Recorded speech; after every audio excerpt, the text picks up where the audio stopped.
Salut tout le monde, j'espère que vous allez bien. Alors aujourd'hui on se retrouve pour une nouvelle vidéo qui sera mes objectifs 2015-2016, première partie.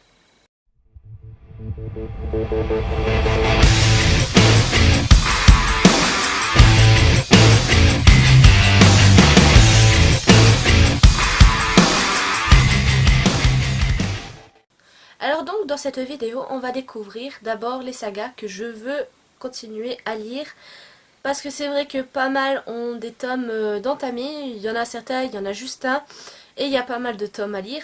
Du coup, va falloir quand même que je continue parce que il y en a certaines, elles sont pas encore terminées et la pile des tomes qui a encore après est quand même assez monstrueuse. Alors donc, d'abord, je vais présenter les livres Bitlit que je vais continuer parce qu'il y en a pas mal et j'ai pas envie d'être répétitif. Alors d'abord, je présente Minuit de Lara Adrian aux éditions Mélodie. Alors cette saga, je suis un peu réticente de la continuer, sachant que le tome 1, même si je l'avais apprécié, il me faisait penser pas mal au tome 1 de la confrérie de la Dague Noire, pour rapport à un personnage. Colère, qui est de la confrérie de la Dague Noire, je trouve que Lucienne lui ressemblait. Et c'est ça qui me faisait un peu freiner, mais sachant que quand même elle a mis sa pointe d'originalité dans cette saga, dans un sens j'ai envie de la continuer. Et ce tome 2, il est dans le challenge Cold Winter, qui d'ailleurs, si vous avez toujours pas vu la vidéo, je vous la mettrai en barre d'infos. Et voilà, c'est tout ce que j'ai à dire sur ce roman. J'avais adoré l'univers, j'avais adoré de la façon qu'elle avait de nous faire voir les vampires. Elle nous faisait voir une autre vision de ces créatures mythiques. Et voilà, donc j'ai hâte de découvrir celui-ci. Je l'ai maltraité là, je l'ai jeté, mais le pauvre. Désolée. Alors donc, ensuite, il y a Les Gardiens de l'Éternité de Alexandra Evie. Alors donc, je suis au 3e tome. J'ai lu le tome 2... Quand je l'ai lu le tome 2 je ne sais même plus. Mais je l'avais adoré le tome 2 et le tome 1 pareil. Ça n'a pas été des coups de cœur, mais c'est une lecture plutôt agréable. J'adore le côté où il y a de l'action, il y a des rebondissements. Et c'est pour ça que j'aimerais beaucoup la continuer. Mais c'est pas une saga que je vais mettre en... Enfin, je veux dire... c'est pas un de mes objectifs principaux, voilà. Parce que c'est une saga qui est terminée. Il y a jusqu'au tome 12 ou 13. Et bon, j'ai quand même plutôt bien entamé. Il y en a encore 10 des tomes. Mais vu que elle est terminée, je vais pas me précipiter à tous les lire l'un d'affilée. Je vais plutôt me concentrer plutôt sur les livres des sagas où les sagas continuent. Alors donc, ce que j'avais apprécié dans cette saga hors de l'action et des rebondissements, c'est le fait que les vampires dedans m'ont fait un peu penser, un peu penser aux vampires d'Angel. Bien qu'ils n'ont pas d'âme dans Angel. Mais j'avais un peu... Les personnages me faisaient un peu penser à Angel. Voilà. Et si vous connaissez pas cette série, je ne sais pas d'où vous êtes tombé parce que c'est pour moi c'est l'un des grands classiques en série dans ce qu'il s'agit des vampires quoi. Avant Vampire Diaries et puis True Blood, moi je trouve que c'est les séries à découvrir, dont Buffy contre les vampires, surtout Buffy contre les vampires parce que je préfère Buffy à Angel quand même. Bref, donc j'ai hâte de continuer cette saga et on verra ce que ça donne. Et voilà. Ensuite, celui-ci, c'est un tome qui est en cours. Hein. Je suis en train de le lire. Il s'agit de Psy-Changeling de Nalini Singh et c'est le tome 3. Alors celui-ci, cette saga, je l'adore. Les 2 premiers tomes ont été des coups de cœur. Pas des grands coups de cœur, mais ça a quand même été des coups de cœur. J'ai adoré de découvrir l'univers de cette saga. Et ce tome 3, il fait pas...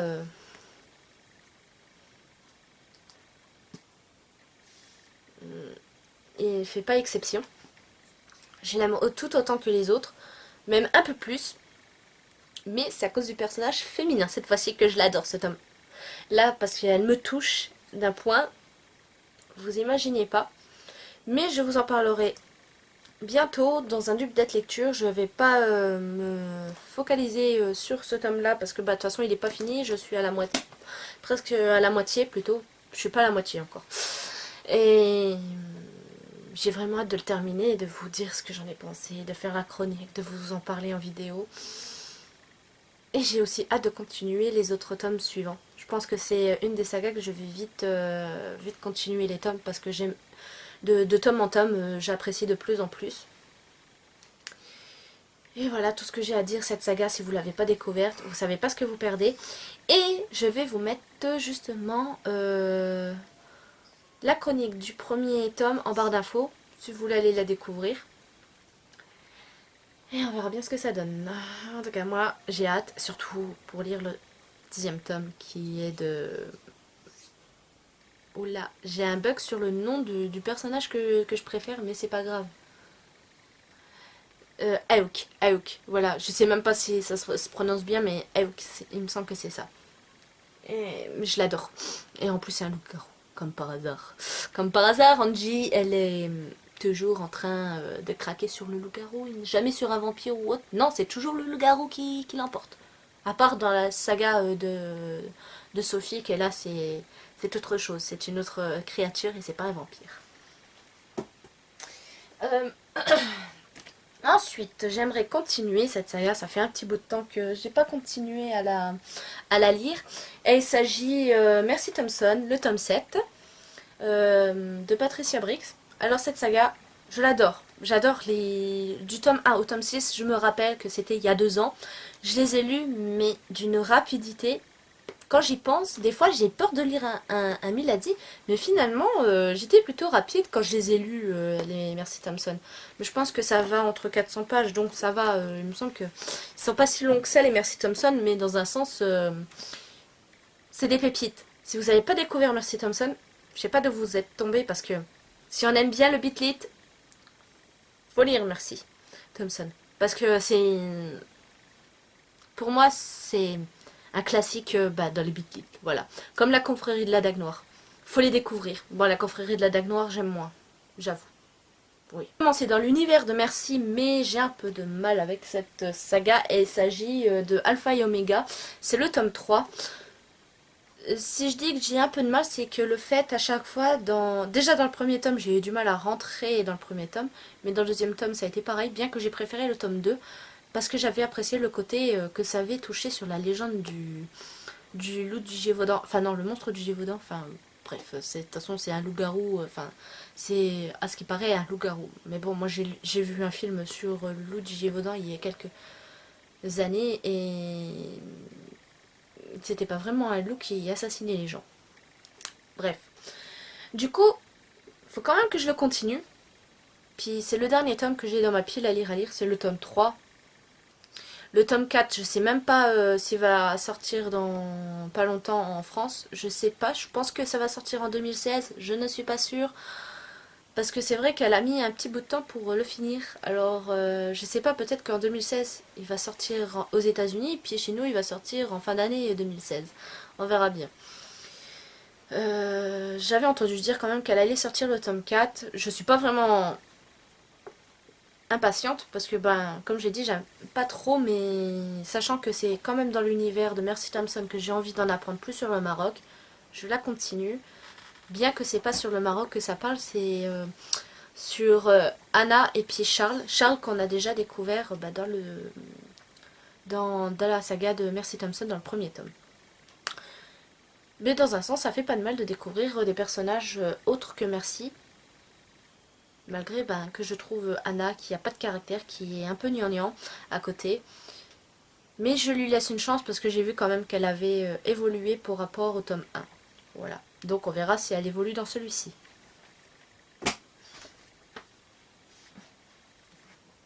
Ensuite, cette saga, j'ai envie de la continuer, bien que le tome 6 m'a un peu freiné dans la lecture de cette saga parce que c'est vrai que j'étais bien lancée.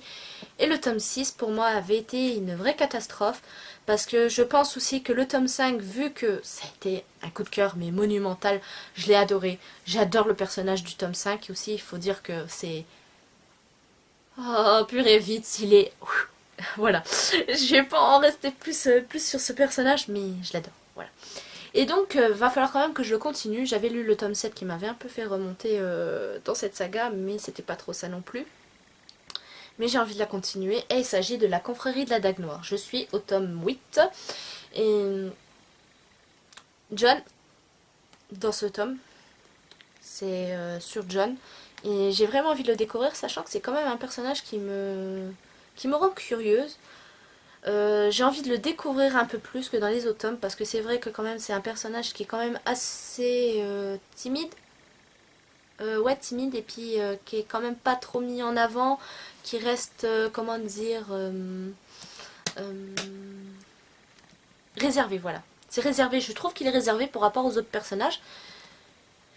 Et donc j'ai vraiment envie d'en découvrir un peu plus sur ce perso et ce tome-là, et sur lui avec... oh purée, Kex. Kex, Wex, je sais pas comment on prononce le nom du personnage féminin. Oh, quand c'est des noms qui sont pas très courants, on a du mal. Voilà. Alors ensuite, cette fois-ci, c'est une saga historique. Et il s'agit Les Chevaliers des Highlands, le tome 2, Le Faucon de Monica McCarthy. Alors j'ai envie de continuer cette saga parce que j'adore l'univers des Highlands. C'est le premier tome, ça a été un coup de cœur. J'ai découvert encore une autre, non c'est une trilogie, c'est pas une saga, de cet auteur qui était sur les MacLeod, parce que les MacLeod c'est mon clan préféré dans les Highlands. Et le fait d'avoir apprécié le tome 1 de cette saga et le tome 1 de la trilogie Les MacLeod, je pense que c'est l'auteur qui sait très bien de quoi elle parle. Et je pense pas être déçue, bien qu'au début j'avais un peu de réticence, j'avais peur que j'apprécie pas le tome 2. Mais je pense que ce sera pas le cas, je pense que j'apprécierai beaucoup. Peut-être ce sera un coup de cœur, peut-être pas, mais on va entamer la saga sans se poser de questions. Et on verra bien ce que ça donne. Ensuite, il y a celui-ci. Je me sens que c'est une trilogie, mais je suis pas sûre. J'ai lu déjà le premier, mais c'est le premier tome que je tiens, je crois. Je me fais peur toute seule. Non, c'est le tome... C'est pas le tome 1, ça? Je me fais peur toute seule. Non, c'est juste... Ouf. Alors, il s'agit de Will Boy, qui est le premier tome de With Love. Ouais, c'est bien ça. Alors donc, j'avais adoré le premier tome, sachant que ça se passe en Australie. Ça change un peu des États-Unis. Ça fait penser à l'été. Il y a des beaux surfeurs, il y a la mer, il y a les beaux garçons. Bon, ça fait un peu cliché, mais j'ai beaucoup apprécié quand même. Et j'ai beaucoup apprécié surtout les deux personnages principaux. Les deux, je les ai appréciés autant l'un que l'autre. J'ai adoré Bran, j'ai été touchée par son histoire, j'ai été touchée aussi par l'histoire de, de Natalia. D'ailleurs, je vous mettrai aussi la chronique du premier tome en barre d'infos si vous voulez aller la découvrir. Il me semble que ça a été presque un coup de cœur. Soit c'était presque, ou soit c'en était un. Mais il me semble que c'était presque un coup de cœur. Et j'avais adoré, c'était romantique et c'était léger. Et c'est ce que je demandais cet été quand j'ai entamé le premier tome, qui d'ailleurs m'a été offert par Thibaut, qui d'ailleurs je remercie encore une fois, parce que ça a été une véritable bonne lecture. Une véritable bonne lecture. Je sais même pas si ça se dit en français, c'est pas grave, Angie, tu parles pas français. Donc ouais, j'avais vraiment apprécié, j'avais eu une bonne découverte et j'ai hâte de m'y replonger. Mais je pense que celui-ci, je le lirai aussi en été, on verra bien. Ou peut-être avant si j'ai envie d'avoir chaud, en quelque sorte. Alors ensuite, il y a La Terre brûlée, qui est le tome 2 de la trilogie L'épreuve. Le tome 1, c'est le labyrinthe. Et si vous ne connaissez pas, sortez de votre banlieue, comme je dis souvent à Rémi, quand il ne connaît pas un truc. Alors donc, j'ai vraiment hâte de m'y replonger, malgré que Jonathan, mon meilleur ami, m'a fait un peu peur quand il en a parlé dans dans sa chronique, il m'avait dit que c'était un peu répétitif. Mais My Box My Passion m'a fait un peu changer d'avis et je vais plonger dedans un peu réticente, mais on verra bien ce que ça donne.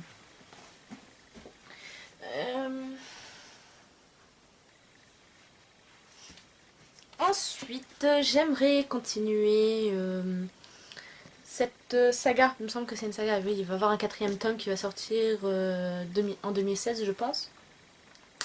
Et donc, c'est le premier tome. Non, c'est le deuxième tome de Respire. Alors déjà, je peux vous dire que j'adore j'adore leur dos parce qu'ils sont bleus.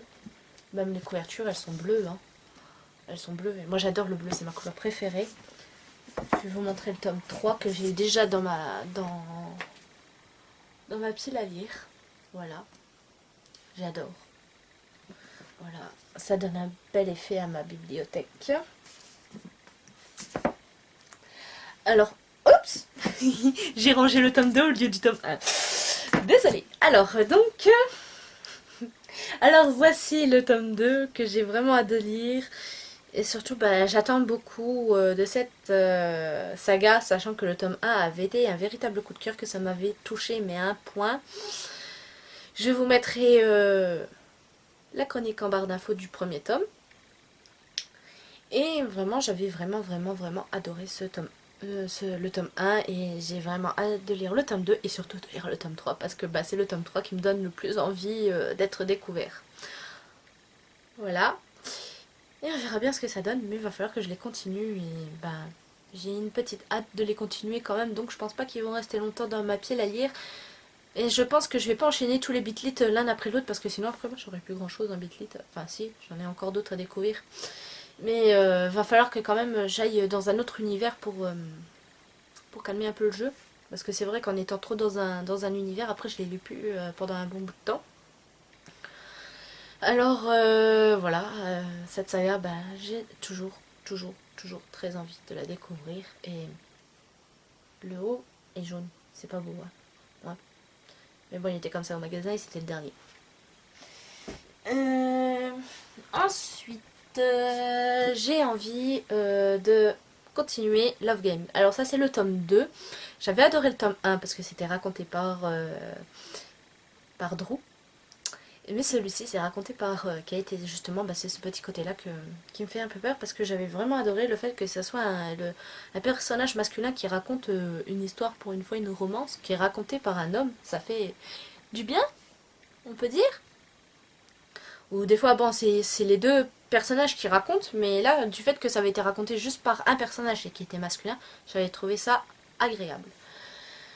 Alors voilà, donc j'ai vraiment hâte de le découvrir et malgré ma petite réticence, on verra bien ce que ça donne.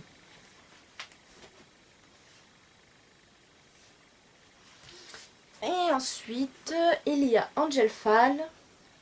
Je me demande comment ça se fait qu'il est encore dans ma pile à lire, sachant que le tome 2, le tome 1, je l'avais adoré. Et ça, c'est le tome 2, c'est Le règne des anges chez Pocket Jeunesse, de Suzanne je sais pas. Et donc, j'avais vraiment apprécié le fait que les anges ne sont pas vraiment des anges. Quand j'y pense. Ils ne sont pas vraiment des anges. Parce que d'habitude, quand on pense aux anges, on se dit, ouais, c'est des gens qui nous protègent, qui font le bien. Et cette fois-ci, ils sont bien sombres, les anges. Et c'est ce que j'ai apprécié.